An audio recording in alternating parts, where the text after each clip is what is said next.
Hello friends, welcome to my YouTube channel. आप सभी लोगों का स्वागत है। हम जो चैप्टर डिस्कस कर रहे हैं, चैप्टर नंबर 9 किरण प्रकाशी की, उसमें कुछ टॉपिक डिस्कस किए हैं। हमने लेंस मेकर्स फॉर्मूले को डिस्कस किया है और उसमें जो फॉर्मूला हमारा पास आया है 1/v minus 1/u equal to 1/f। अब हम उस टॉपिक को डिस्कस करेंगे जो लेंस का सूत्र है 1/v minus 1/u equal to 1/f को डिस्कस करेंगे। लेकिन उसको डिस्कस करने से पहले आप लोग जितना आपको पीछे का टॉपिक कराए आप लोग करते रहें। ध्यान रखिए, नेग्लेक्ट करने से या ना करने से आप लोगों का पीछा नहीं कटेगा, तो करना तो आपको पड़ेगा ही। तो अल्टीमेटली आप लोग 12th साइंस के स्टूडेंट्स हैं और 12th साइंस के स्टूडेंट्स को मैं नहीं मान के चलता कि इतनी ढिलाई करनी चाहिए। तो ढिलाई ना करें और साथ में वर्क करते रहें, जिससे कि आपके एग्जाम पर इस बात का कोई प्रभाव ना पड़े। चलिए चलते हैं, लेकिन चलने से पहले चैनल सब्सक्राइब करें, वीडियो को लाइक करें, शेयर करें और बेल आइकन को जरूर दबाएं, जिससे कि नई आने वाली वीडियो की नोटिफिकेशन मिले और सबसे पहले आप लोग उसे देख सकें। चलिए चलते हैं। लेंस का सूत्र 1/v minus 1/u equal to 1/f। सबसे पहले हम बात करते हैं इसमें ए पार्ट में उत्तल लेंस की हम बात करते हैं। देखिए प्रॉपर्टी क्या है उत्तल लेंस की, कि ये उत्तल लेंस लिया गया है, दोनों तरफ से मोटा है, तो पता कहेंगे उसे उत्तल लेंस कहें, द्विउत्तल कहें, उभयोत्तल कहें, यानी उभय उत्तल कहें। तो प्रॉपर्टी ये है कि किसी वस्तु से चलने वाली जो समांतर किरण है वो फोकस से होकर के जाती है, और जो किरण प्रकाशिक केंद्र से जाएगी वो बिना विक्षेप के सीधी निकल जाएगी। तो उसमें क्या दिखाया है कि ए भी एक वस्तु है जो कि मुख्य अक्ष पर लेंस के सामने ऊर्ध्वाधर खड़ी है, 90 डिग्री कोण बनाती है। इससे चलने वाली जो किरण है बी ये मुख्य अक्ष के समांतर है। अपवर्तन के पश्चात ये जहां होकर जाती है एफ से, तो डी बी डैश जो है वो आपका अपवर्तित किरण हो गई। उसके बाद दूसरी किरण है बी सी, जो कि प्रकाशिक केंद्र सी से जाती है, बिना विक्षेप के सीधी निकल गई। दोनों अपवर्तित किरणों ने एक दूसरे को बी डैश बिंदु पर काटा, जहां काट रही है वहां क्या बनेगा, प्रतिबिंब बनेगा। वस्तु अगर ऊपर है और काट रही है नीचे की तरफ, यानी अर्थात कि प्रतिबिंब नीचे की तरफ बनता है, तो हमेशा समझ लेना तो प्रतिबिंब वास्तविक होगा। वस्तु का उल्टा प्रतिबिंब वास्तविक होता है, सीधा प्रतिबिंब आभासी होता है। तो यहां प्रतिबिंब बन गया ए डैश बी डैश। वस्तु जो भी दूरी नापी जानी है लेंस के अंदर वो प्रकाशिक केंद्र सी से नापी जानी है, तो सी से लेकर के ए तक की दूरी हो गई यू, लेफ्ट हैंड पर है इसलिए माइनस की आएगी। सी से लेकर एफ तक की दूरी क्या हो गई, फोकस दूरी एफ हो गई, जो राइट हैंड में नापी गई है पॉजिटिव होगी। प्रतिबिंब तक की दूरी सी से ए डैश तक की दूरी बी पॉजिटिव होगी। अब हम इसमें सूत्र का स्टार्टिंग करते हैं। स्टार्टिंग में क्या करेंगे हम, सबसे पहले हम इसमें त्रिभुज लेके चलते हैं। संपूर्ण त्रिभुज देखिए, त्रिभुज सी ए सी एफ, ए सी एफ, त्रिभुज ए डैश सी एफ। एक बार केंद्र मान के चलना है सी को, एक बार मान के चलना है आपको एफ को मान के चलना है। तो हमने क्या लिया, ए डैश सी बी डैश, ए डैश सी बी डैश, ए डैश सी बी डैश। इन दोनों में देखिए क्या कहेंगे,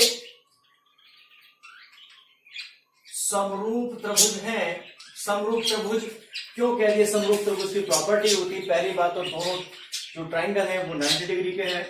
दूसरी बात, ये कोण और ये कोण शीर्षाभिमुख कोण है, बराबर होंगे तो नेचुरल सी बात है कि तीसरा कोण भी, यानी ये कोण और ये कोण जो है वो बराबर होगा। तो इसलिए हमने इसको कैसा कहा है, समरूप त्रिभुज का नाम दिया है।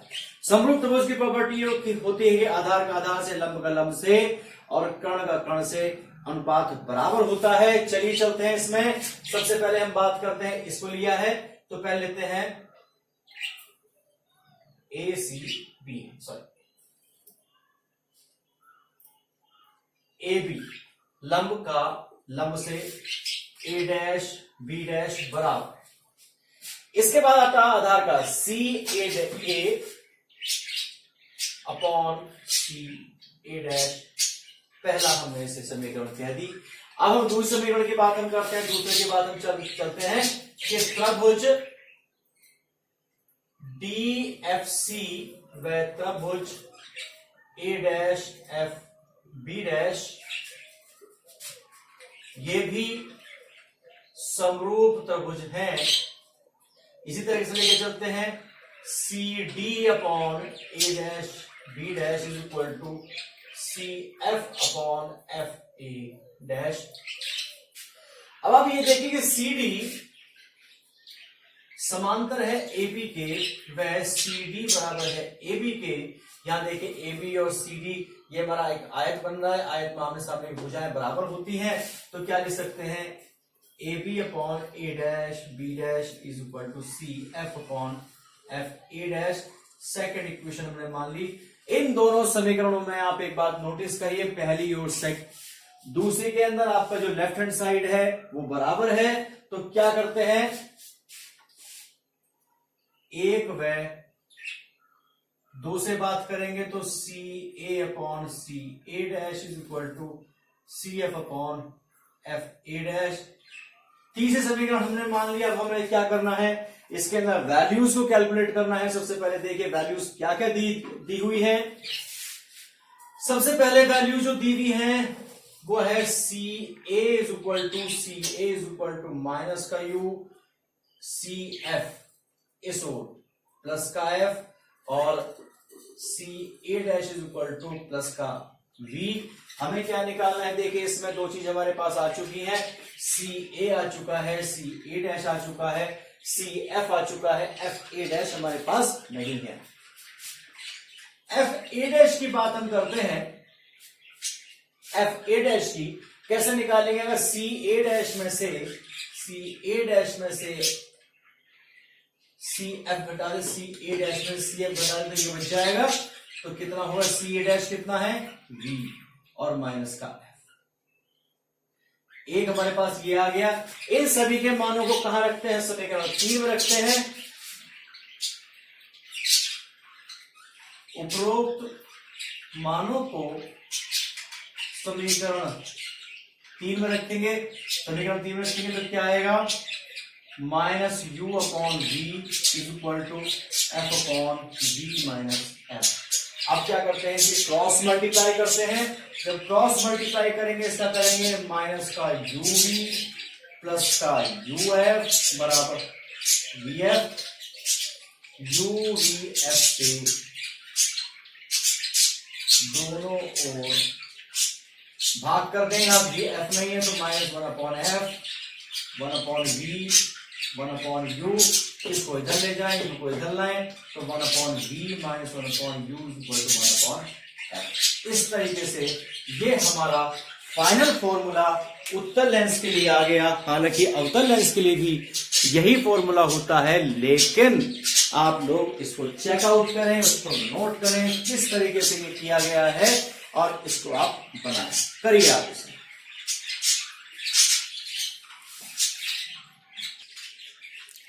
चलिए अब हम बात करते हैं अवतल लेंस की। अवतल लेंस में क्या प्रॉपर्टी होती है, अवतल लेंस को अपसारी लेंस भी कहा जाता है। अवतल लेंस का अपसारी कहने का पर्पज है, इसका काम है लेंस से निकलने वाली लाइट को, प्रकाश को फैला दे, इसलिए नाम दिया गया है अपसारी। और प्रॉपर्टी क्या होती है, प्रॉपर्टी वही है, देखिए अगर अभिसारी है, उत्तल लेंस को अभिसारी लेंस कहते हैं। समांतर किरण आती है अपवर्तन के पश्चात वो किसी पॉइंट से होकर के जाएगी, लेकिन अवतल लेंस के अंदर जब किरण समांतर आती है तो वो फैल जाएगी। तो ऐसा लगेगा पीछे कोई पॉइंट है जहां से वो आ रही है, जैसे यहां से हमने दिखा रखा फैल गई है। तो पहले समांतर किरण कहीं फैल गई, ऐसा लगता है कि एफ पॉइंट से आ रही है, दूसरी प्रकाशीय केंद्र से जाएगी, चाहे उत्तल लेंस हो अवतल लेंस हो, वो वहीं से गुजरेगी सीधी, बिना किसी भी डिस्टॉर्शन के, बिना किसी बाधा के सीधी गुजर जाएगी। अब ये हमारी अपवर्तित किरणों की पीछे बढ़ा दिया, ये अपवर्तित किरणों की पीछे बढ़ा दिया, दोनों ने एक दूसरे को बी डैश पॉइंट पर काटा तो प्रतिबिंब ए डैश बी डैश बन गया। ऊपर की तरफ बनता है, सीधा है तो कैसा होगा, आभासी होगा। तो बनने वाला प्रतिबिंब अवतल लेंस से कैसा होना चाहिए, आभासी होना चाहिए, सीधा होना चाहिए। और दूसरा देखिए, आप वस्तु एबी को कहीं भी रखिए, आगे रखिए, पीछे रखिए और थोड़ा पीछे रखिए, अवतल लेंस से बनने वाला प्रतिबिंब लेंस के और वस्तु के बीच में बनेगा। ये बिल्कुल, और छोटा बनेगा, सीधा बनेगा, तो ये बिल्कुल निश्चित है। प्रकृति जब हम बात करते हैं तो प्रकृति किस प्रकार की होती है कि प्रतिबिंब छोटा है या बड़ा है, प्रतिबिंब वास्तविक है या आभासी है, सीधा है या उल्टा है, पोजीशन कहां है, ये सब चीजें इसकी प्रकृति में आती है। जब क्वेश्चंस आएंगे उसके बारे में पूरी तरह हम इसका जिक्र करेंगे। तो चलिए इससे पहले हम इसकी बात हम करते हैं, सूत्र की बात करते हैं, उसी तरीके से पॉइंट लेके चलने हैं कि ट्राइंगल। सबसे पहले हम बात करते हैं ए सी बी की, ए सी बी व triangle A dash C B dash समरूप त्रिभुज है। समरूप त्रिभुज में प्रॉपर्टी होती है A B upon A dash B dash, A B upon A dash B dash is equal to C A upon C A dash, C A upon C A dash. पहला हो गया। दूसरा लेके चलते हैं। दूसरी प्रॉपर्टी क्या होनी चाहिए, अब की बार हमारी होनी चाहिए, एफ को फोकस करेंगे तो फोकस करेंगे तो यहां डी पॉइंट दे दिया, D F C, D F C व triangle A dash F B dash समरूप त्रिभुज है। समरूप त्रिभुज है तो क्या होगा भाई, इसमें होगा C D upon A dash B dash is equal to C F upon A dash F. अब सी डी वही बात, समांतर ए बी के व सी डी बराबर ए बी के। आप ध्यान रखिए ए बी और सी डी बराबर है। आयत बन रहा है, आयत नाम सामने की भुजाएं समांतर और बराबर होती है, तो क्या लिखेंगे, A B upon A dash B dash is equal to C F upon A dash F. इसको सेकंड समीकरण। इसके करने में और पहले के करने में कोई पैटर्न में कोई खास चेंज नहीं है, बस चित्र में देखिए चाहे चेंज होता ही है, तो इसके आधार पर हम कर सकते हैं। तो तुलना करिए, एक व दो से तुलना करते हैं तो क्या आएगा, C A upon C A dash is equal to C F upon A dash F. तीसरे समीकरण मानते हैं, देखिए वैल्यूज क्या क्या दी हुई है, सी ए है माइनस का यू, सी ए डैश है माइनस का वी और सी एफ है माइनस का एफ, जो कि अवतल लेंस की जो फोकस दूरी होती है वो माइनस होती है। और अब हम बात करते हैं किसकी, ए डैश एफ की बात करते हैं, ए डैश एफ की। सी एफ में से सी ए डैश घटा दो माइनस ए प्लस का वी, तो क्या लिख सकते हैं, वी माइनस एफ लिख सकते हैं, ए डैश एफ।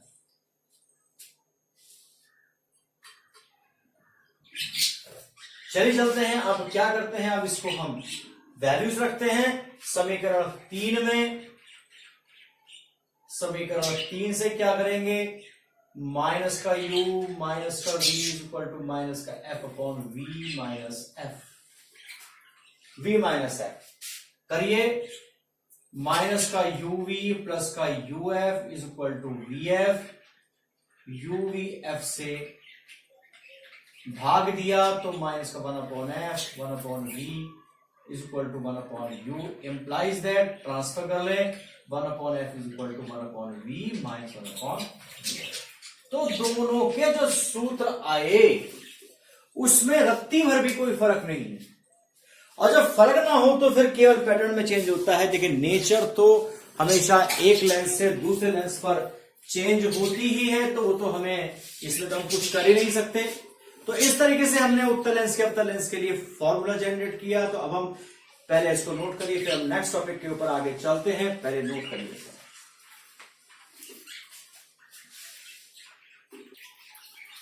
देखिए अब हम बात करते हैं रेखीय आवर्धन की। आवर्धन का मतलब होता है कि तुलना करना प्रतिबिंब का वस्तु के साथ। वस्तु बड़ी बनेगी, छोटी बनेगी, सीधी बनेगी, उल्टी बनेगी, उस आधार पर हम इसको आवर्धन कह सकते हैं। और रेखीय आवर्धन की परिभाषा क्या होगी, किसी लेंस द्वारा बने प्रतिबिंब की लंबाई तथा स्वयं प्रतिबिंब की लंबाई तथा स्वयं वस्तु की लंबाई का अनुपात उस लेंस का रेखीय आवर्धन कहलाता है। परिभाषा लिखें, किसी लेंस द्वारा बने वस्तु के प्रतिबिंब की लंबाई तथा वस्तु की लंबाई का अनुपात रेखीय आवर्धन स्मॉल m कहलाता है। तो स्मॉल m हो गया प्रतिबिंब की लंबाई डिवाइडेड बाय वस्तु की लंबाई। मान लो इसकी ऊंचाई हमने क्या ली h1, इसकी क्या ली h2। इसको देखेंगे, उत्तल को देखें, अवतल को देखें, बात एक ही तरीके से होती है। तो इसको स्मॉल m कहते हैं। अब क्या है कि त्रिभुज की हम बात करते हैं। सबसे पहले a dash c b dash व त्रिभुज ACB समरूप त्रिभुज है। इसमें पहले वाले टॉपिक में हमने पहले ACB लिया था, इसमें हमने A dash C B dash लिया है। वो इसलिए लिया है क्योंकि ऊपर हमको क्या लेना है, प्रतिबिंब की लंबाई लेनी है। इसलिए तो क्या करते हैं, A dash B dash upon AB is equal to CA dash upon CA। अब देखो AB कितना है, AB है H1, ऊपर की तरफ नापा गया पॉजिटिव होगा। A डैश B डैश कितना होगा, माइनस का H2 होगा, नीचे की तरफ आया। और CA कितना है, C है माइनस का U, CA डैश है माइनस का प्लस का V, राइट साइड नापा गया है। तो रखिए मान minus H2 upon H1 is equal to V upon minus U। तो क्या ले सकते हैं, H2 upon H1 is equal to V upon U। ये हमारा M आ गया। अब देखो कंडीशन है कि यदि M नेगेटिव, M की वैल्यू नेगेटिव,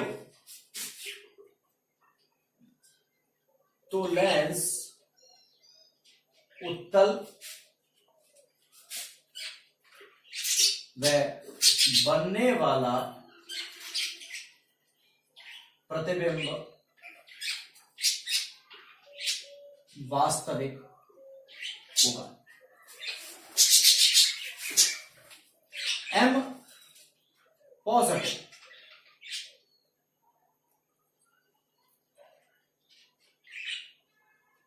अवतल लेंस प्रतिबिंब आभासी होगा। कभी कभी एक कंडीशन ऐसी आती है कि M की वैल्यू पॉजिटिव आती है और लेंस जो है वो उत्तल होता है, लेकिन जब पॉजिटिव आ जाती है तो वो उत्तल लेंस भले हो लेकिन उसकी जो नेचर है कन्वर्ट होकर के वो अवतल की भांति कार्य करती है, क्योंकि हम अवतल को क्या मान के चलते हैं, किरण को फैलाने वाला मान के चलते हैं। तो इसलिए ये कंडीशंस याद रखनी है। और दूसरी क्या इसमें कंडीशन है, कंडीशन है कि इफ M ग्रेटर देन 1, अगर M की वैल्यू ग्रेटर देन 1 है, प्रतिबिंब वस्तु से बड़ा होगा। M लेस देन 1, प्रतिबिंब वस्तु से छोटा होगा। और M इज इक्वल टू 1, प्रतिबिंब वस्तु के बराबर। इस तरीके से हम डिसाइड कर सकते हैं, M के आधार पर हम डिसाइड कर सकते हैं कि भाई हमारा जो प्रतिबिंब है वो छोटा है, बड़ा है, लेंस कैसा है, उत्तल है, अवतल है, किस तरीके का लेंस है। तो इसके बारे में हम जानकारी ले सकते हैं। तो आज हमने दो सूत्रों के बारे में जानकारी ली, साथ में रेखीय आवर्धन के बारे में बात की। अब हम इससे संबंधित एक न्यूमेरिकल एक एग्जाम्पल लेके चलेंगे, लेकिन उससे पहले आप इसको नोट करिए, ध्यान से नोट करिए। किरण प्रकाशिकी के अंदर अगर आपको नंबर चाहिए तो डेफिनेटली एक बात गांठ बांध लें हमेशा कि जो चित्र हो वो प्रॉपर होना चाहिए, उसके नाम प्रॉपर होने चाहिए। जिस स्टेप में हम लोगों ने कराया है उसी स्टेप में आपके उनको आगे आपको फॉलो करना है। अपनी मर्जी से कुछ नहीं चल सकते, क्योंकि अपनी मर्जी से चलेंगे कहीं आप मिक्स हो गए, रिल गए, भटक गए तो आपके नंबर भी भटक जाएंगे। भटकाना नहीं है, बिल्कुल सिस्टमेटिक वे में चलिए। और केवल एक ही तरीका है कि कहावत कही जाती है कि practice makes a man perfect. करत करत अभ्यास के जड़मति होत सुजान। इसका मतलब है कि जितनी बार घिसोगे उतना ही रंग बढ़िया आएगा। जितना घिसोगे उतना रंग बढ़िया आएगा। और रंग कैसा होना चाहिए? रंग होना चाहिए नंबरों का रंग होना चाहिए, जिसको हमें और जिसके वास्तव में हमें आवश्यकता है। आगे अगर हमें बढ़ना है, कुछ आगे हमें करना है, और अगर नहीं करना है तो कोई फायदा नहीं। चाहे 30% नहीं आए, 35% नहीं आए, कोई फायदा नहीं है। तो लेकिन अगर आप हमें कुछ आगे बढ़ना है, कुछ कैरियर में ऑप्शन हमें लेके चलना है, तो हमें मार्क्स की आवश्यकता होगी, जिसके लिए आपको मेहनत करने की आवश्यकता होगी। और देखिए, सोते को उठाया जा सकता है, मुर्दे कभी नहीं उठा करते। आप इस टाइम ऐसी अवस्था में हैं जो सो रहे हैं, बस केवल झकझोर के हिला करके आपको उठाना है। लेकिन अगर आप मुर्दे समान हो जाते हैं, ना मां की सुनेंगे ना बाप की सुनेंगे, बड़े का कहने का बुरा मानेंगे, जब आप में एटीट्यूड बहुत ज्यादा बढ़ जाएगा और जब आप अपने आप को स्वयंभू मानना शुरू कर देंगे, तो आपका पतन निश्चित है। ये बात हमेशा ध्यान रखिए। बड़े जो चीज बताते हैं वो एक्सपीरियंस से बताते हैं। हम लोगों ने जो चीज झेली है, हम लोगों ने जो एग्जाम में फेस किया है, जो एग्जाम में बच्चों को देखा है हमने, उस चीज को हम आपको बता रहे हैं। इसलिए समझे बात को, मौके की नजाकत को समझे, अपने कैरियर को सबसे पहले सुप्रीम इंपॉर्टेंस दें और करते रहें। आपका काम निश्चित होगा और मेरी शुभकामनाएं आपके साथ हमेशा रहेंगी। लेकिन पहले इसको नोट करिए, हम अगला क्वेश्चन क्या करते हैं।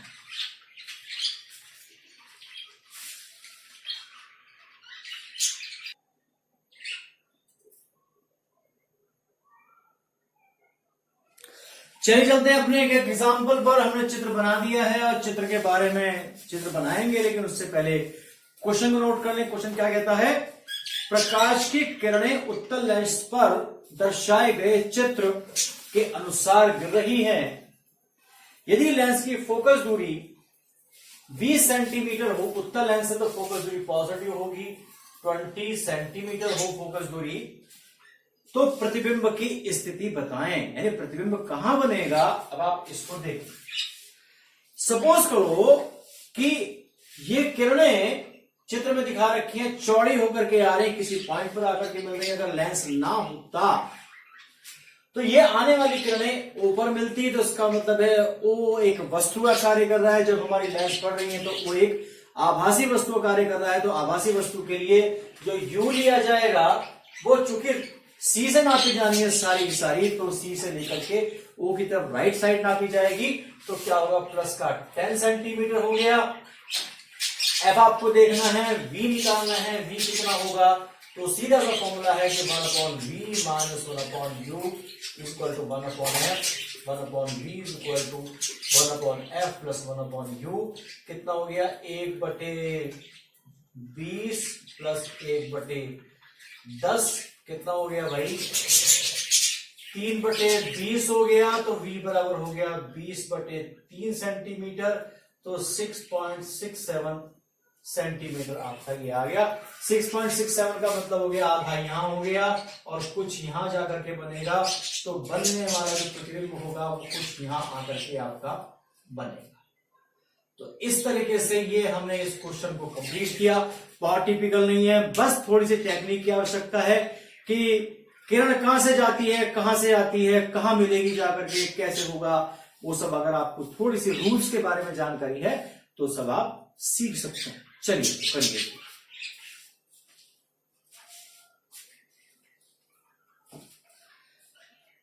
तो आज हमने 3 टॉपिक के बारे में जिक्र किया, साथ में एक न्यूमेरिकल के बारे में जिक्र किया। अब हम नेक्स्ट टॉपिक को नेक्स्ट वीडियो में लेकर के आएंगे। इससे पहले आप इस वीडियो को स्टार्टिंग से लेकर के एंड तक देखें, जिससे कि आने वाले किसी टॉपिक के अंदर या पिछले टॉपिक में कोई प्रॉब्लम ना आए। क्योंकि जब पिछला टॉपिक क्लियर होगा तो अगले टॉपिक में प्रॉब्लम आने के कोई चांस नहीं होंगे। वीडियो को देखें, वीडियो को बताएं, कमेंट बॉक्स में बताएं वीडियो कैसी लगी। आप लोग मुझे फेसबुक पर, टेलीग्राम पे फॉलो कर सकते हैं, जिनके लिंक आपको डिस्क्रिप्शन बॉक्स में दे रखे हैं। कमेंट बॉक्स में जरूर बताएं, फीडबैक जरूर दें आप लोग कि वीडियो कैसी लगी, क्या क्या कंटेंट आपको अच्छा लगा, और इसको देखते रहें, मेहनत करते रहें। समस्या है उसका निवारण होगा, लेकिन मेहनत आपको अल्टीमेटली करनी पड़ेगी। हम लोग गाइड हैं, आप लोग उसको सीखने वाले हैं, तो इस तरीके से आप लोग मेहनत कर दिए। नेक्स्ट टॉपिक को नेक्स्ट वीडियो में लेकर के आएंगे। इतने आप लोग मेहनत करें, हंसते रहें, मुस्कुराते रहें, खुश रहें। Thank you for watching.